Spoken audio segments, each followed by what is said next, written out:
I'm a tall boy, but I need to have that Zero Suit Samus body for C2E2. Oh my god, please. I'm doing it. Oh, good. I thought you were joking. I'm glad you're committing. Oh no, Yes. I'm going for like old school Nintendo power Samus, not. Man, you're making me, just for the bit, you're making me want to go as Black Palutena. Just because I know I could rock that, and like, fuck you. Just our mains. Yeah, just our Smash mains. I can do it.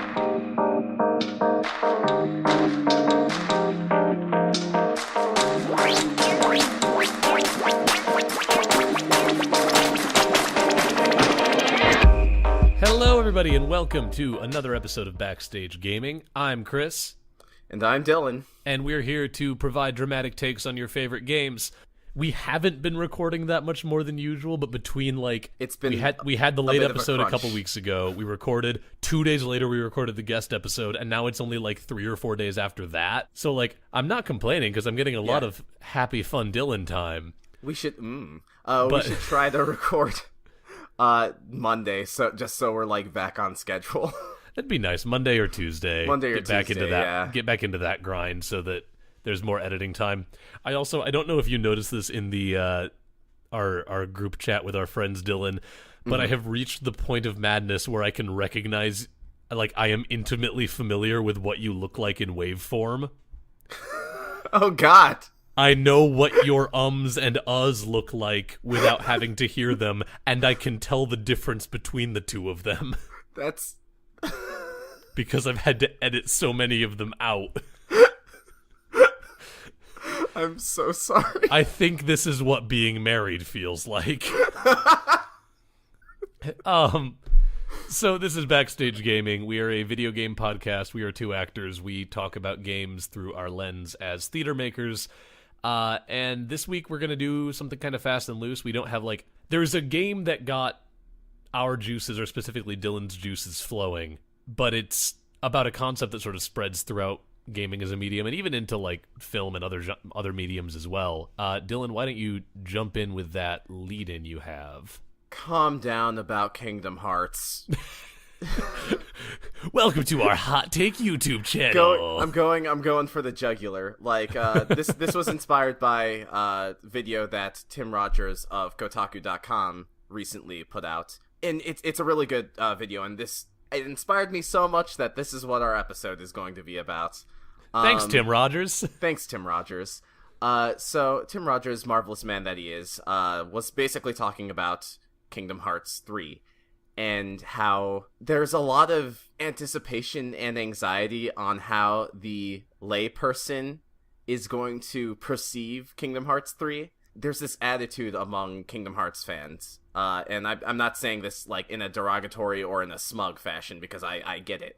You guys are passionate about this game, and you guys are passionate about this story, and I am a very casual Kingdom Hearts fan, so I only somewhat feel that same hot-blooded love for this series. Right. But basically, there's this idea that if you haven't played every single Kingdom Hearts game that was ever released, of which there are, I want to say, 11 before Kingdom Hearts 3. Too many. I'm going to come out and say there are 11 Kingdom Hearts games that lead up to Kingdom Hearts 3, the 12th game in the series. When you run into the point of having titles like 358 over 2 days, it's 358 days for 2, Chris.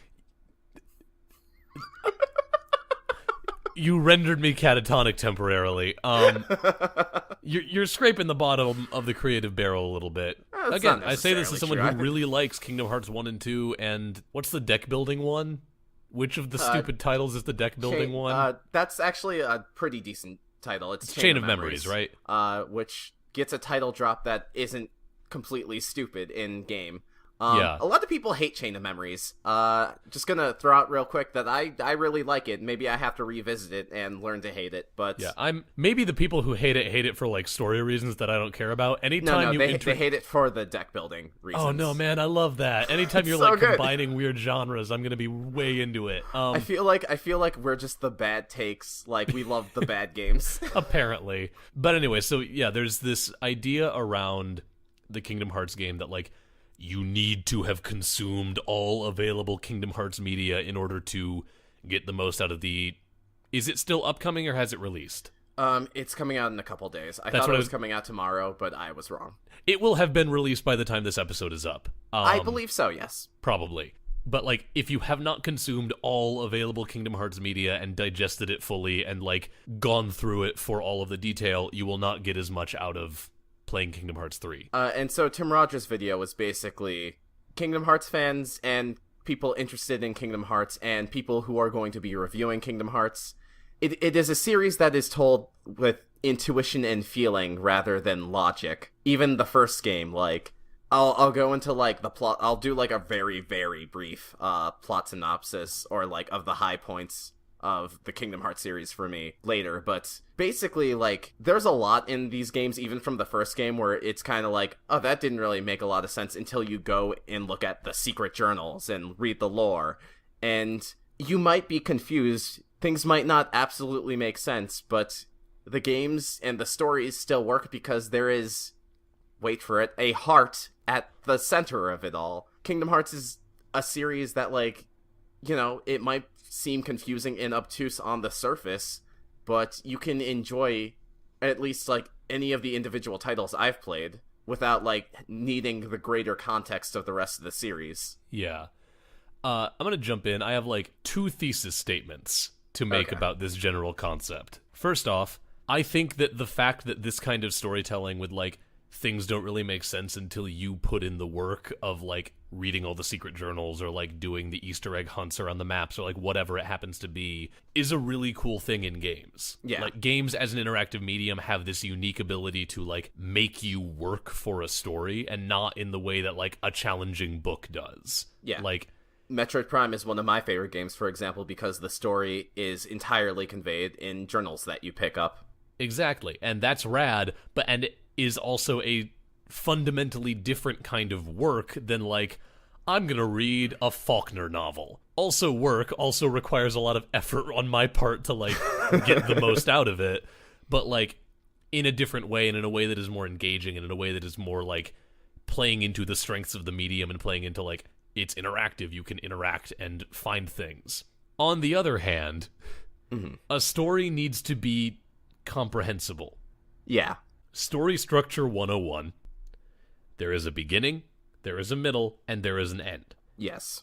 For a story to work, for a story to be effective, and for a story to carry an audience through itself, no matter what medium you're in, you need to be able to follow that thread from the beginning through the middle and to the end without losing it, and without the possibility that a piece of the puzzle will be missing because you didn't go down the right hallway.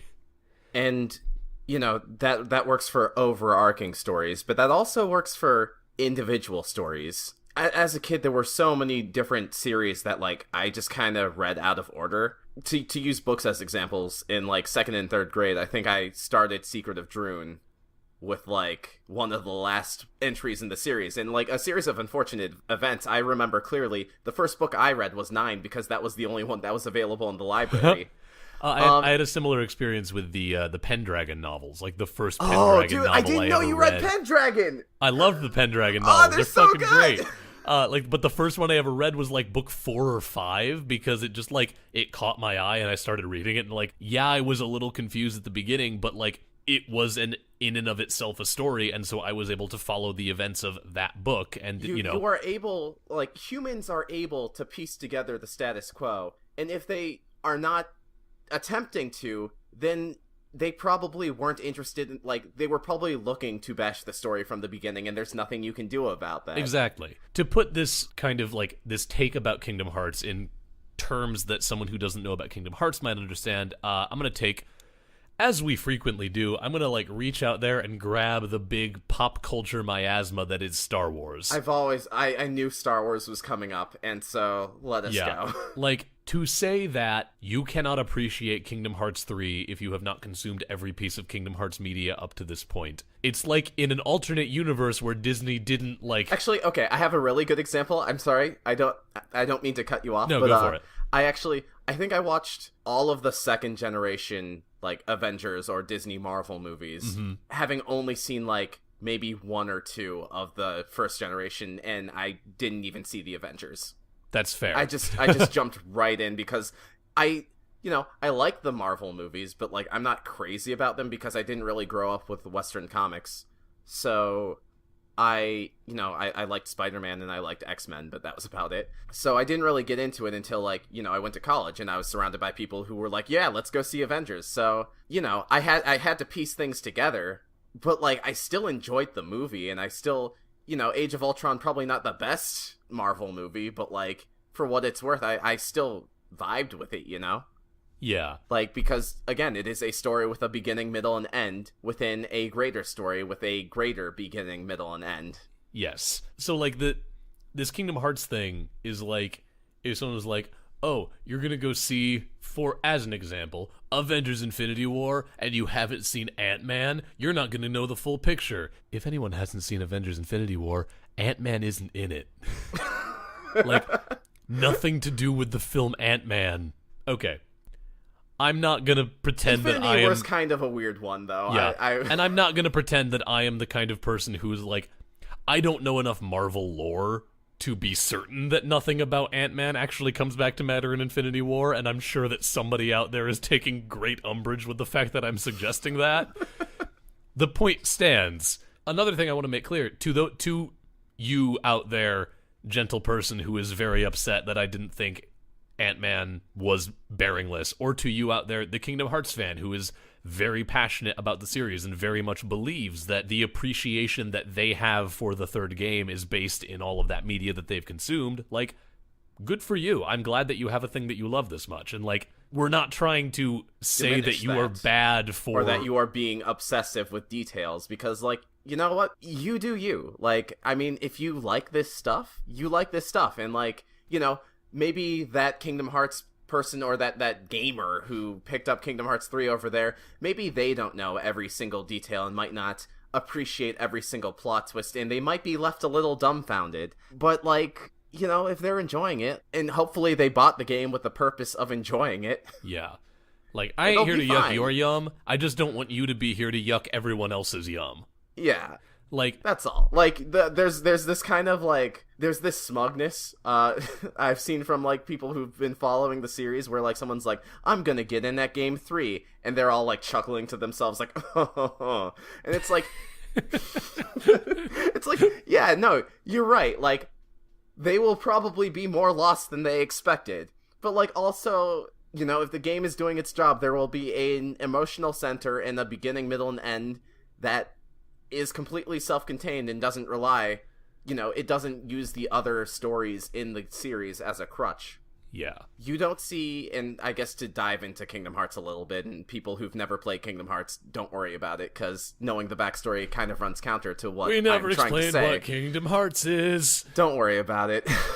Kingdom Hearts is a crossover between Final Fantasy and Disney. It's a platformer, it's an action game, it's got RPG elements, it's really fun, and it's also kinda out there with its plot. The birth point of Kingdom Hearts was literally that a Disney executive and a Square Enix executive were in the same elevator at a game convention and started talking about how wild it would be if their characters were in the same game. Cool. Like, that actually happened, and that turned into the game series. Good. We fixed it. Woo! We've been doing this for months. Just slap that at the beginning. That's our intro, and then we'll have it play again in context. It doesn't, like, Kingdom Hearts 358 Days Over 2 establishes a lot of Roxas and Axel's friendship and relationship, but, like, we don't really see that in Kingdom Hearts 2, where the crux of that plot point happens. So there's a game that comes out after Kingdom Hearts 2 that actually establishes the friendship of these two characters, but we kind of see the payoff for it in the game before that. But, like, it still works because there is still enough detail of their relationship in Kingdom Hearts 2 that I'm trying to talk around spoilers, but, like, when certain events happen, you feel the full emotional impact. I guess one of the things that we need to talk about a little bit is just, like, multi-part stories are weird. Yeah. Multi-part stories are hard to write because, like we're saying, you need to know what the big picture is, but you also need each individual, whether it's a book or a play or a game or a movie or whatever it is, each individual piece of that multi-part story has to have its own self-contained story. It's the kind of thing where there's a difference between it being enhanced to see the full picture and it being required to see the full picture. Yeah. Like, if Kingdom Hearts 2 was indecipherable, if, like, major moments were flat or didn't mean anything or had, like, no emotional payoff or just felt disjointed and not in the fun way that Kingdom Hearts is always kind of disjointed, but in, like, a jarring and, like, not narratively satisfying way because you didn't consume 358 over 2 days, that's bad. 358 over 2 days, introducing more stuff that grants increased insight and greater nuance to the things that already worked in Kingdom Hearts 2 is a good thing. I don't know if this is making a ton of sense, but there's like a... No, I get what you're saying. So, yeah, I think that's, you know, Tim Rogers had already talked about this. I don't want to completely ape his entire video because... I haven't watched his video, so if we're aping it, I don't know. It's really good. No, actually, I think we talked about... Because we talked about Axel and Roxas's relationship, and I think the example Tim Rogers uses talks about how Nomura said Birth by Sleep is a prequel, and it's the episode 0 of Kingdom Hearts. And then he released another prequel and said Birth by Sleep is now 0.1, episode 0.1 of Kingdom Hearts. Nomura, you madman. So, like, you know, it's very obvious that, like, he's also just kind of, like, making it up as he goes along. And, like, yes, it is all building up to Kingdom Hearts 3, but... You know, with any luck, Kingdom Hearts 3 will have a plot in and of itself, even with all these extra details that, like, fans will get and understand that will inform the stakes. Hopefully it will still be a story about Sora, his friends Donald Duck and Goofy, and them taking on the forces of evil, darkness. And hopefully that will be a story that is, you know, if confusing, at least, like, you will understand it, you will laugh, you will feel for these characters, and when it ends, you will, you know, you might not know everything, but you'll at least be satisfied. Exactly. Like, I think, like, another good example, and I feel like we should move on to a different game soon, but the last thing I'm gonna say is, like, you know, as a kid, I had no clue what the hell Dragon Ball Z was about. I still don't. Dragon Ball Z is not about things. Like, for real, though, I will... You know, I started watching the show, and then I tapped out at Z because it was just paced really weirdly. And, like, you know, whenever I talk with friends about it, like, they will keep on throwing out plot details where I'm like, I had no clue that was a thing. I completely forgot about that. What? Are you kidding me? That's the stupidest... So, what I'm saying is, like, Kingdom Hearts is smarter than DBZ. No. I'm making enemies. I love Dragon Ball, by the way, listeners. Don't kill me. The Broly movie was really good. I'm just sitting here digging listening to you digging hole. yourself deeper and deeper, and it's very entertaining. I just want to be liked. To rescue you, to throw a ladder down into your pit. I think that if we're talking about, like, lore and storytelling that isn't traditional storytelling in games, like the big name series that we need to talk about currently is the Souls series. Not Dank Souls. Dank Souls, Dank Souls 2, and Dank Souls 420, as I believe they are titled. I can't believe Kingdom Hearts is the Dark Souls of Square Enix properties. Bad meme. It's a pretty bad meme. So, because I remember that we are trying to, you know, launch this into a world that maybe isn't all game players, the Dark Souls series they're kind of fascinating because it is very much like a Western fantasy world and Western fantasy story created by a not Western group of storytellers and creators.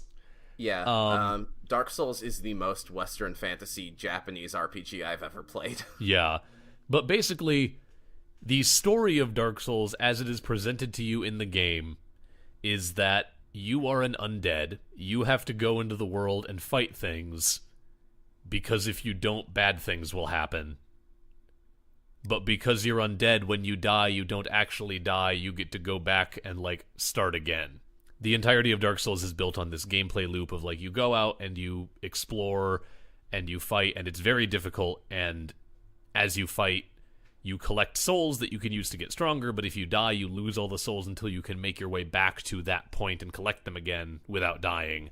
And that's really it as far as story. Yeah. Like, obviously I'm leaving some stuff out, because if that was it, like, what would there be? But if we're talking about, like, a narrative through line and a narrative structure, none of the Souls games really have one beyond a call to action of, like, you have to do this thing. And then maybe a little ways into the game, you accomplish that first goal and you talk to someone who's like, now you can go do this thing. And you're like, okay, I guess. Yeah, there's very little context given. There's very little in the story to actually propel you forward narratively. Yeah. What it does have is a frankly terrifying amount of lore. So every item has flavor text that you can read in the menus, even if it's just a basic spear or shield or like piece of armor, all the way up to like the things you get when you beat bosses. Every item has flavor text, and if you are willing to put in the time to read all the flavor text and talk to all of the different NPCs over and over until you exhaust their dialogue, there's a lot of... You can learn this world's entire myth of creation. You can learn all of the various heroes. You can learn about some of the enemies you've slain. Or are going to slay. Yeah, there is a huge amount of lore and a huge amount of world and a huge amount of like meat on the bones, but they don't actually like go out of their way to provide you with this. They make it your job as the player to learn these things. And like, I am of two minds about this. Okay.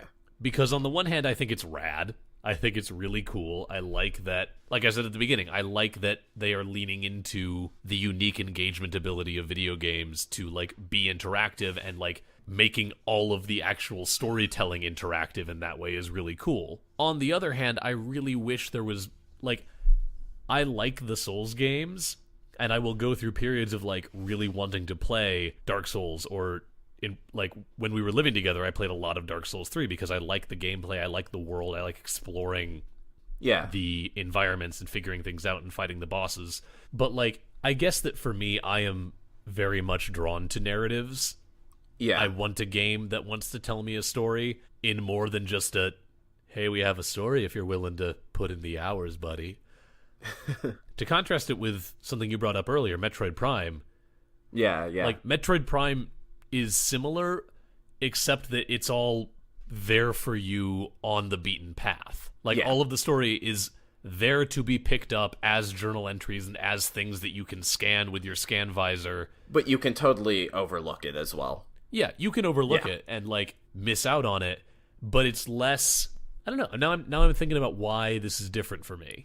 Well, I think Metroid is different because like Dark Souls is like you really kind of have to cross-reference to get like a greater picture, whereas in Metroid Prime you have like the journal entries of this native species to the planet you're on. Then you have the journal entries of the space pirates that are now colonizing this planet. And you have the journal entries of maybe some Marines that are fighting the space pirates there. You could say that's cross-referencing, but that's really just kind of seeing the story from, like, 3 different perspectives. So in Metroid Prime, you're basically late to the party. You kind of show up on a planet that is currently in the process of ending, and, like, you're trying to figure out what happened here and how can I save it. Dark Souls, you're also late to the party, but, like, the game doesn't really see it necessary to hand you that information. Like, if you pick up a sword, you have the option of looking at the item, and the item will say, oh, this sword was forged by blank blank of Eldorath. And I don't know a lot of Dark Souls lore. That's fair. And I would believe he was you. a great swordsman. And then, like, you could pick up a shield that said, like, this was commissioned for the blacksmith of Eldorath by Lord Menzabar, or something like that. And you kind of have to, like, look at this item here and look at that item there and kind of cross-reference and get a big story on who this blacksmith was. And honestly, it doesn't really matter a lot for your quest, but, like, it's something now, and it might give a little bit more context or flavor to the world you populate. Yeah, and I think that's a smart way of doing it. Again, Dark Souls is not out to, like, tell a story. Yeah. That's not what the game is for. The story of Dark Souls is you overcoming increasingly harder monsters. Yeah, to any Dark Souls fans out there who are foaming at the mouth right now. There's a difference between story and lore. Yeah, that is our thesis statement for this episode. The Kingdom Hearts thing also reminds me a little bit of to go back to Star Wars, because we can't escape. I mean, this is relevant, and it still amuses me to my core. A few years ago, when Disney acquired Star Wars and announced that they were going to start making more movies. Oh yeah, there was a period of a few months where, like, the Star Wars fandom, which is great and dark and powerful, I've heard it said before that nobody hates Star Wars more than Star Wars fans, and it's very true. You could say that about any nerdy fandom. It's really true, but there was a period of a few months where the Star Wars fans, or a vocal portion of them at least, were, like, hotly debating which of the various expanded universe stories we were going to see made into the follow-up films. Because if any of you are, not deep fans of the Star Wars universe, there is a lot of media outside of the original films that has come to be referred to as the expanded universe. There are novels, there are comics, comics. I wouldn't be surprised if there was at least one audio drama. It's the year of our Lord 2019. I'm gonna bet there are 3. But, like, they're all, licensed by the Star Wars brand, but they're various authors sort of... It's a really fascinating thing. It's speculative fiction of a fictional universe. Yeah. It's these people, like, coming up with possible storylines beyond what was presented in the film. And there's ones about Luke turning to the dark side, and there's my favorite of them, because I stumbled upon one series when I was a kid that I loved, were the Rogue Squadron novels. Oh yeah, you were telling me about this. Top Gun in space, and they just followed, like, a bunch of hotshot starfighter pilots, and they were great. But there's a lot of speculation about what these new movies were going to be and which of the expanded universe things were going to be turned into films. And then the mouse killed their dreams and announced that none of the expanded universe was going to show up in the new Star Wars movies, and because in fact that none of the expanded universe anymore. was canon. And it's all it never happened. And again, if you go back and read it, you're an idiot. The Star Wars fandom is vast and dark and angry and powerful, and this did not sit well. I don't know, it's the same kind of feeling, I think, that is coming out of this, like... Okay, so, the Thrawn trilogy, or I don't know if that's good or bad. I know very little about the expanded universe. I do too. I know Rogue Squadron because those books were great.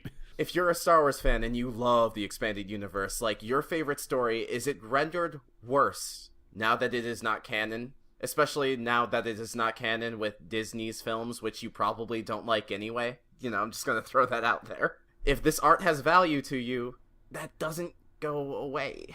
Okay. I feel like that was like a minor tangent. You go back to what you were going to say. I guess I was just thinking, like, that is a similar sort of, like, they are their own stories. They exist within this space. They are not vital to everyone's understanding of these films. And, like, maybe this is something that never happened, but, like, it feels like if someone was like, oh, you're going to watch Star Wars Episode 6 and you haven't read Luke Goes to the Moon, or I'm making something... like Earth's Moon? Chewie's Big Day. The holiday special. That's film. That means it's canon. Oh God. I'm going to say this, and by saying it, I'm going to make it false, but nobody would ever say that about, like, a Star Wars film. No one would be like, you can't watch Empire Strikes Back because you haven't read these 18 supplementary essays. And yet, somehow in the Kingdom Hearts fandom, and, like, I feel like, was there any of that with Persona 5? No, actually. Like, interesting. There's a part of me, well, because each Persona game stands on its own pretty well. I guess that's fair. But, like, for me, there's always a thing of, like, oh man, I really wish you got that Easter egg. Or, like, oh man, this would be really cool if, like, you kind of knew, if you could compare and contrast it with previous games in the series. But, like, it was never such to the point where I'm like, you cannot understand this game because you have not... You see that butterfly over there? You have not lived my art.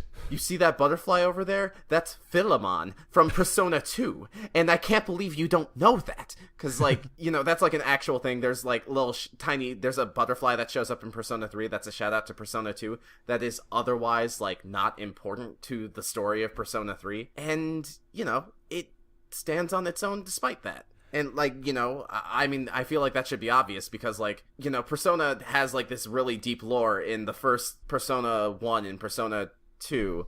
The reason why I'm kind of saying that weirdly is because it's technically the first 3 Persona games, because Persona 2 is a 2-parter. Those games have, like, this huge pit of lore in regards to how they even get the personas, and I'm rambling right now, but what's important is that, like, they decided, all right, all this lore is cool.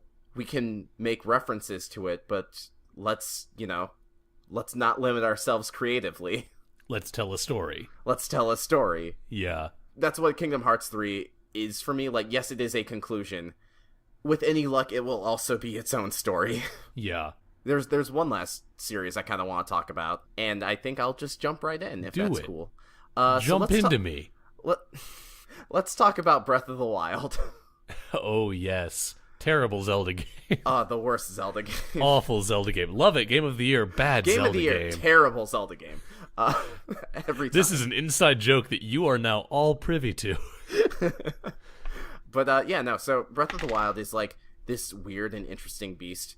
And, like, I fell into this trap myself, where, like, when I was seeing trailers for this, I'm like, where does this fall on the timeline? Because for people who aren't familiar with Zelda, I guess you're also not familiar with Mario, but Zelda is a series of fantasy games, and I'll leave it at that. But the important thing about this series is that there are a lot of games, and they all kind of have a loose continuity, so much so that, like, for much of the 90s and 2000s, people were obsessive about trying to take every game and kind of putting them on 1 or 2 timelines, and two like timelines, just trying because there, one of there the are two games timelines. involves time travel shenanigans, and so alternate universe. And so, lore is a big thing in the Zelda games. They have their own myth of creation. They have a timeline where, like, this Link is the 17th reincarnation of Link or whatever. Maybe not that quantifiable, but you get the point. And so when Breath of the Wild came out, the latest Zelda game, everyone was kind of like, oh my god, where does this fall in on the timeline? And it's funny because, as, like, amongst all the other complaints longtime Zelda fans have about Breath of the Wild, it also doesn't really have a point on the timeline. It references all 3 of them. There are 3 timelines. Nintendo released an official timeline because, I guess, fans...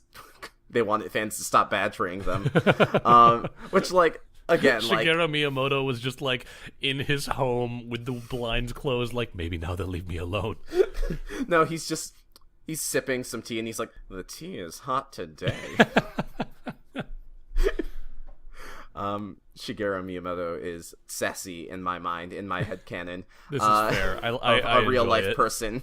There's this sense of disappointment because not only Breath of the Wild is also a very subdued Zelda. There's not a whole lot of story to be gleaned from it. A lot of that game is really just you kind of turning this huge expanse of land into your personal playground. There's this idea of, like, I can't quantify this, but I feel like at the same time, Zelda Breath of the Wild, what kind of makes it work is that even if you don't necessarily like the story of Breath of the Wild, there is still a story to be gleaned from it. You are a hero who was defeated 100 years ago, and you wake up out of what's essentially a cryogenic sleep, and you have amnesia. So a huge part of the game is remembering the task that you were given before you went into your sleep, and then also gathering up the means to see that through to the end, but you are also trying to remember your comrades. And so there is the emotional center of Breath of the Wild is trying to make what has become unfamiliar familiar again. It's so good. And so, yes, there's a problem where, like, what time does this take place in? But at the same time, it doesn't really matter because that's so against what the point of the story is. The story is about, like, gathering information that is pertinent, I guess, to who you are and where you fit in this world that currently exists right now. Yeah, Breath of the Wild is probably one of the best examples of this thing I've been talking about throughout this episode of like making you work for the story that I've ever played. Because if you just play through Breath of the Wild to like complete it, if you're just going to like do the 4 divine beasts, which are these like big like magic robots that you will help you complete your quest, essentially, doing those individual story moments provides you with enough of the story and enough of this Link recovering his memory and remembering who he is to provide a meaningful and rewarding and fulfilling story. Yeah. But if you're willing to put in the time and like do the side quests and explore the world and find the other memories that are hidden, it doesn't change the story. I'm not here to say that not doing that gives you an incomplete picture, but going out and finding like the other memories that are optional create a lot more moments of like getting to see this Link as he was, and provides you a lot more context. Like Breath of the Wild is really the only character-focused Zelda game. I don't know if I would go that far, but I would say, by character-focused, I don't mean like has good characters. I mean, you mean on the character of Link? I mean, the character of Link is the story. I half agree with that. I think that's giving Ocarina of Time and Majora's Mask too little credit. I have a video I should send you later. Even there, like, I agree with you that Ocarina of Time and Majora's Mask Link has character, but those games are the driving force of Majora's Mask is the moon and the people around Link, like the world of Termina. The driving force. I'll talk to you after the episode is over. We can agree to disagree. I guess what. My point is that they build this way of learning more about this character into the side quests, and that, for one thing, provides a great reward if you're already looking to be the kind of person who's going to do those side quests, but also, if you happen to just, like, stumble upon one of the locations that triggers one of these memories while you're out exploring and you're not typically a side quest chaser, that can provide, like, that's what I'm going to get. I'm going to go out and explore more of the world, and it creates kind of this cool feedback loop between the narrative engagement of the piece and the gameplay engagement of the piece. And I think that's a really cool thing that Breath of the Wild does really well. Yeah.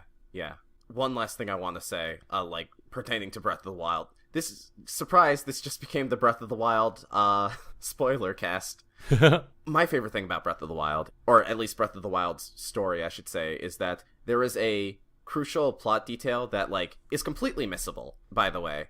And so I guess, like, we're talking about lore and how, like, oh, you won't get the full impact if you... I feel like I'm kind of going against that, but, like, this entire episode we were talking about how lore details aren't necessary to in understanding the emotional center of the story, and I still hold to that. And I will say that knowing this thing about Link in a journal that is completely missable does kind of will maybe like put the story in perspective for people. So they established that in Link's previous life, like before the start of the game, pre the big sleep, yes, he felt trapped in his role as the hero because he is this hero of legend chosen by the goddesses to fight evil, and he feels that he has to act a certain way and behave a certain way and carry himself a certain way. The joy of Breath of the Wild, I think, and if you know nothing else about, like, the story, know this, is that Breath of the Wild is all about the player being free and expressing themselves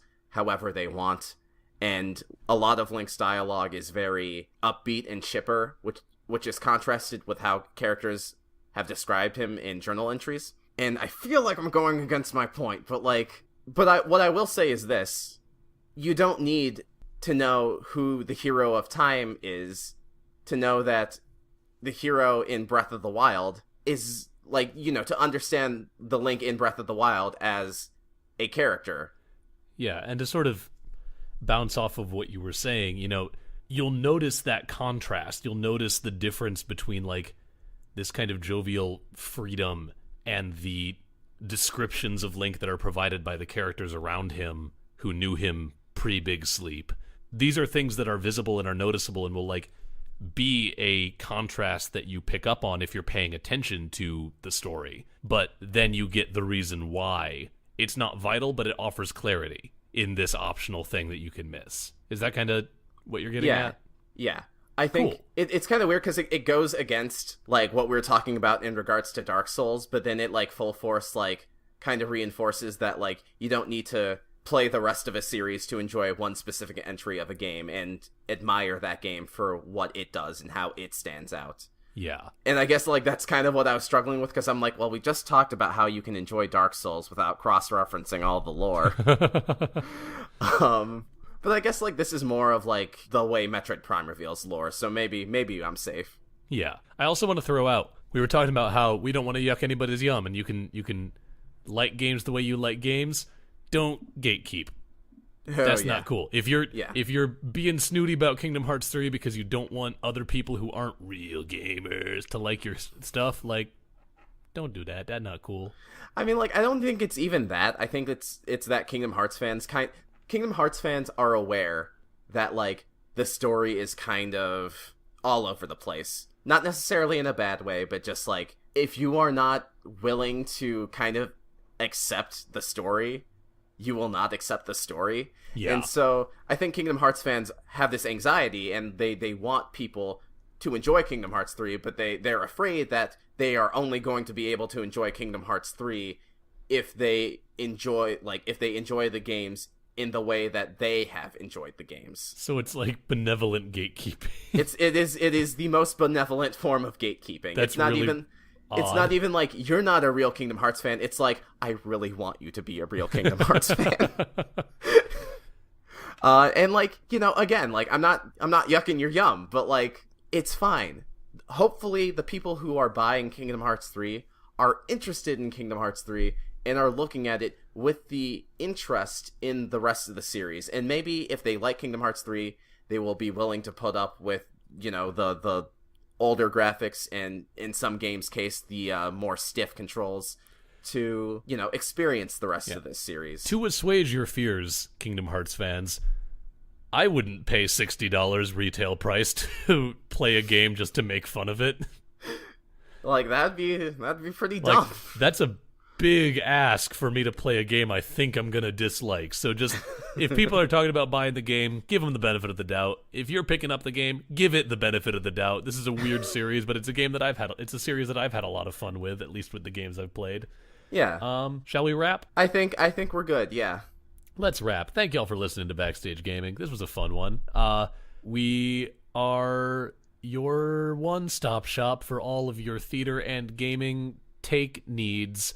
And you can find that shop at bsgpod.com. That's where our podcast lives. It's our podcast home. It's the cave in which our podcast lives. Yeah. It's our web cave. We're Spider-Man. I don't know what's happening. Does Spider-Man have a web cave? Sure. I'm pretty sure he does not. Shush. If you want to know anything about our show, please head to bsgpod.com. We've got bios for the two of us. We've got all of our episodes. We've got a glossary of terms. We've got all that good stuff. I'm still working on transcripts. That's gonna happen one of these days. Yeah. And if you like our show, please do what you can to help us grow by spreading the word, telling your friends, telling your family, telling your enemies. Maybe there's somebody you really hate, but you know that this is the one way that you can make it up and just change their life for the better and bring them back into the fold. Share our podcast with your worst enemy so that they can become your best friend. We were talking about Dragon Ball Z earlier. Dylan, tell us about social media engagement. You should check out our social media. We got Facebook. That was the worst audio. Thank you for that gift. You're gonna have to send that one to me in isolation. So we have, you can check us out on Facebook. You can check us out on Twitter. Our handle is at @BSG_cast. We have a YouTube. And you know, if you liking what we putting down, if you're really vibing with us, think about using the hashtag BSGpod to you know, maybe spread some discussion around. And if you like the art that we have up on our site, that was provided to us by our friend Brendan French. You dig his stuff, check out his Squarespace at brendanfrench.squarespace.com. That is BRENNEN-French.com. www.squarespace.com. And as always, big thanks to our friend BioQuery for letting us use our theme song, Dot Sound Radio Volume 1, Instrumentality. It's really fun. It's like a 20-minute track full of really cool, weird instrumental stuff that happens. And you should check him out on Spotify or at his SoundCloud, which is soundcloud.com/BioQuery. That's soundcloud.com/BioQuery. In fact, I'm opening my Spotify right now. Look at that. Not before we're done recording. No, you can't stop me. I'm listening to these hot jams. Don't heat up your jam, kids. That's not good.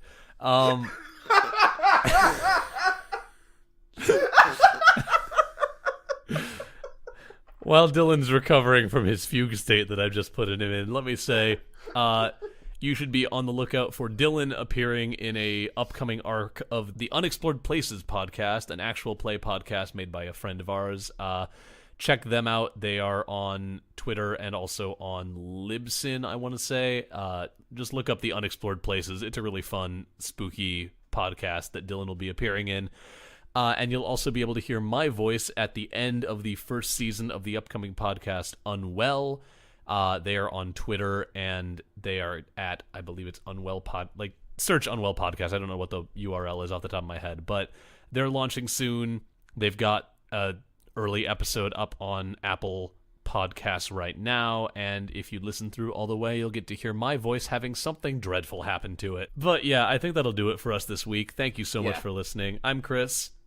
I'm Dylan. And we have been Backstage Gaming. I'm going to go enjoy some hot jam. I fucking hate you.